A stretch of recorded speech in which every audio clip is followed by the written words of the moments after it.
ஆரம்ப காலகட்டத்தில் கையெடுத்து கும்பிடுன்னு அம்மா நமக்கு சொல்லி தந்திருப்பாங்க. இன்னார் தான் கடவுள்னு அடையாளப்படுத்தியிருப்பாங்க. பல்வேறு விதமாக நம்ம தெய்வத்தை வழிபட்டிருப்போம்.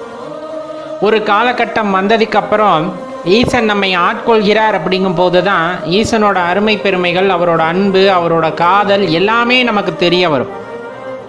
அப்படி தெரிய வந்ததுக்கப்புறமா அவர் மேலே நம்ம அன்பு செலுத்தும் போது, காதல் வயப்படும் போது, அல்லது அந்த பணிவு ஏற்படும் பொழுது தான் நமக்கு பிரச்சனைகளே ஆரம்பிச்சிருக்கும். அது எப்படிப்பட்ட பிரச்சனையாக இருந்திருக்குன்னா, நம்ம பக்தி நெறியில் இறங்காத வரலும், சிவபெருமான சரணடையாத வரையிலும் நம்ம யாருமே கண்டுக்கிட்டு இருந்திருக்க மாட்டாங்க. நம்ம பாட்டுக்கு போயிட்டு இருந்திருப்போம், கோயிலில் வழிபாடு செஞ்சுக்கிட்டு இருந்திருப்போம், இல்லை எல்லா ஆலயங்களுக்கும் போயிருப்போம், யாருமே கண்டுக்கிட்டு இருந்திருக்க மாட்டாங்க. என்னைக்கு சிவபெருமான நினைத்து நாம் சிவ வழிபாடை செய்ய ஆரம்பிக்கின்றோமோ அந்த நிலையிலேயே பல தடயங்கள் அல்லது தடைகள் நம்ம வாழ்க்கையில் ஏற்பட ஆரம்பிக்கும். எங்கேருந்து அப்படின்னா, பெற்றவங்க கிட்ட இருந்தே சில சமயங்களில் ஆரம்பிக்கும்.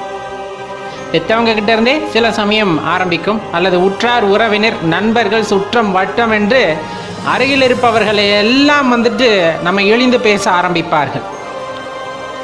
கடவுளை வழிபடணும்னு நினச்சிட்டு சிவபெருமானை ஏன் வழிபடுறேன்னு ஆரம்பிக்கும். அந்த இடத்துல சிவபெருமானை ஏன் வழிபடுற அப்படின்னு ஆரம்பிக்கும். அதுக்கப்புறம்தான் எங்குமே இல்லாத ஆட்கள்லாம் நாத்திகம் பேச ஆரம்பிச்சிருப்பாங்க. கடவுள்னு உண்மையா, கடவுள்னா இல்லையே, அப்படி இப்படின்னு கண்ணா பின்னா நாத்திகம் பேச ஆரம்பிச்சிருப்பாங்க. அதுக்கப்புறமா பார்த்தீங்க அப்படின்னா, பல கடவுள்களை வழங்கக்கூடிய வேறு வேறு மார்க்கத்தை சார்ந்தவர்கள் தங்கள் கடவுள் தான் பெரிதுன்ட்டு நம்மக்கிட்டே பேச ஆரம்பிச்சிருப்பாங்க. அதெல்லாம் கேட்டு மனம் கொஞ்சம் கூட சஞ்சலப்பட்டிருக்காது. அடடா, என்ன எல்லாரும் இப்படி பேசுகிறாங்களே, எல்லாரும் இப்படி சொல்கிறாங்களே, ஒருவேளை அவங்க சொல்கிறதெல்லாம் உண்மையா அப்படின்னு கூட நம்ம மனசானது தடுமாறி இருக்காது. ரொம்ப ஆணித்தனம் நின்றுக்கும்.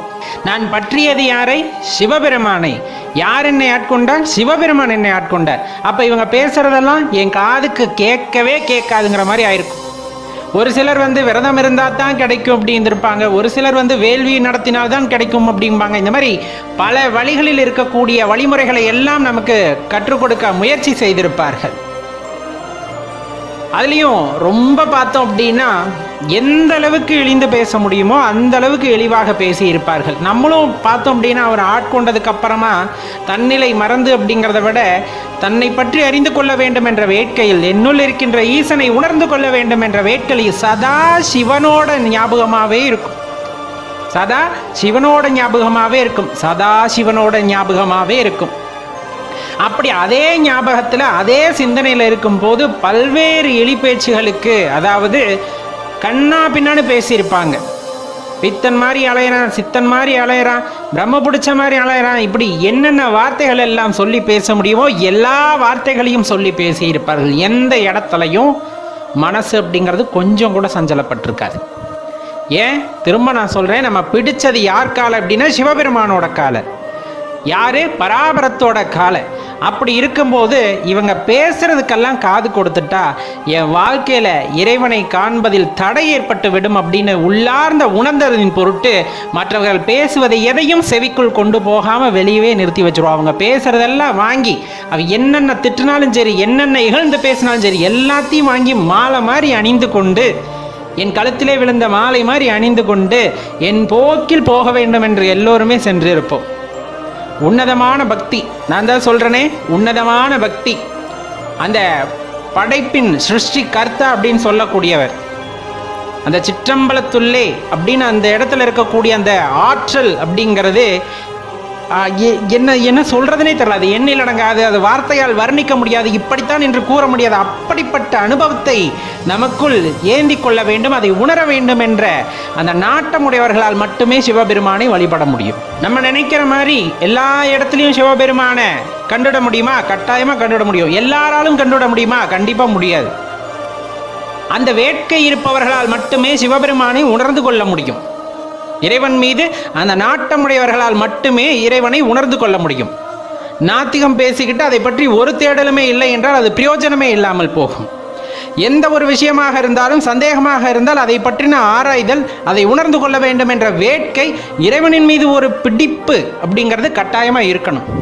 ஒரு உறுதியான நம்பிக்கை இருந்து அதனை பற்றின தேடுதலை ஆரம்பிக்கும் போது கண்டிப்பாக இறைவன் அதற்கு வழிவகை செய்து கொடுப்பார். கண்டிப்பாக அதற்கு இறைவன் வழிவகை செய்து கொடுப்பார்.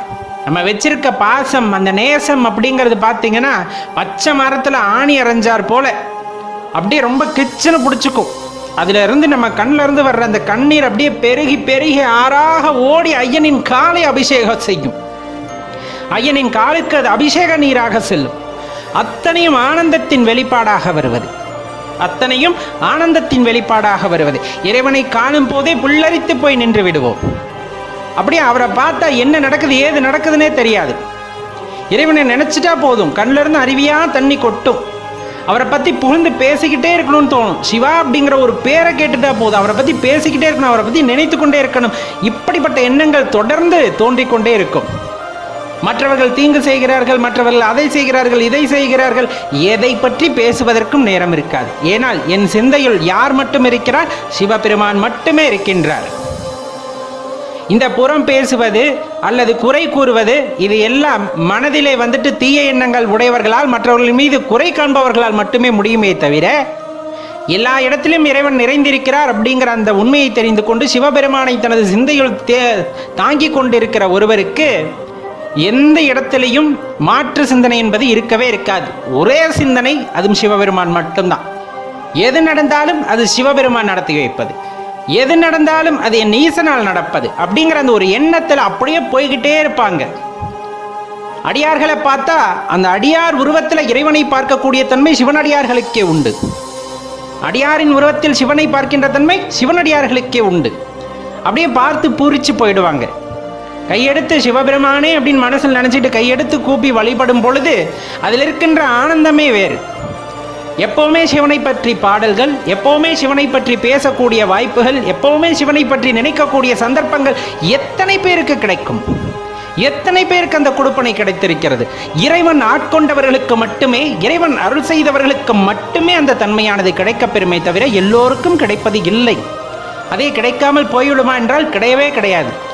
யார் ஒருவனை ஈசனை மனமாற பற்றி கொண்டு ஈசன் மீது உறுதியாக நம்பிக்கை வைத்து அவர் காலை இறுக பற்றி கொள்கிறார்களோ அவர்களுக்கு எல்லோருக்குமே இந்த சந்தர்ப்பமானது கிடைக்கும்.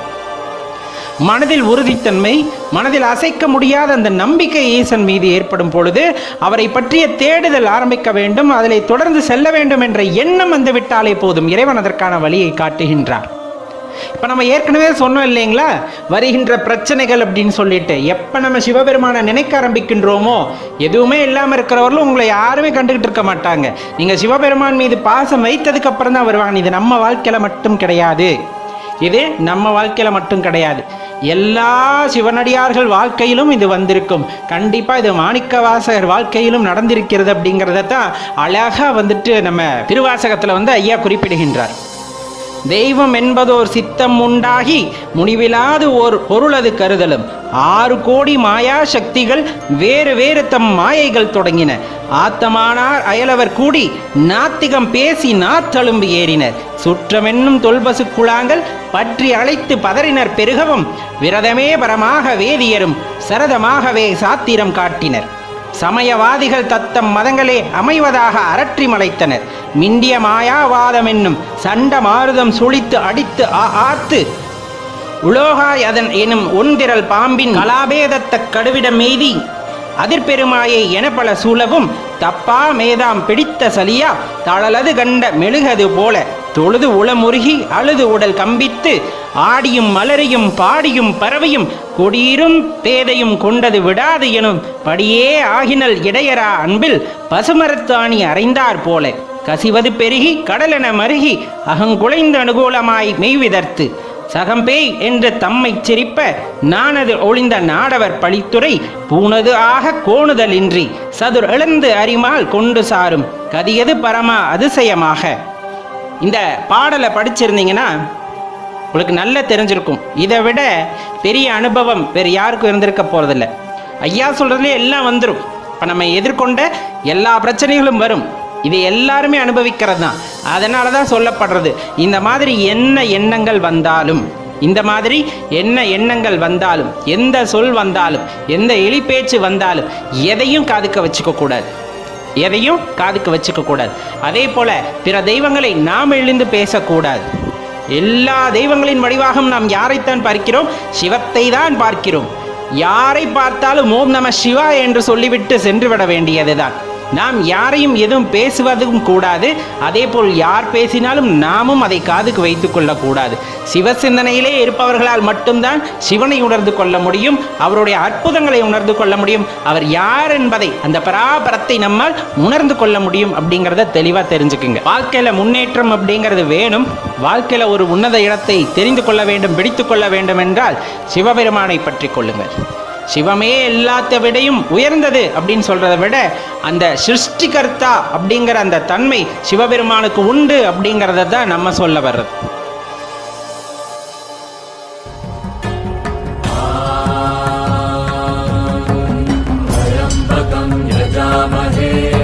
சுகந்திம் புஷ்டிவர்தனம் பூர்வாருகமிவ பந்த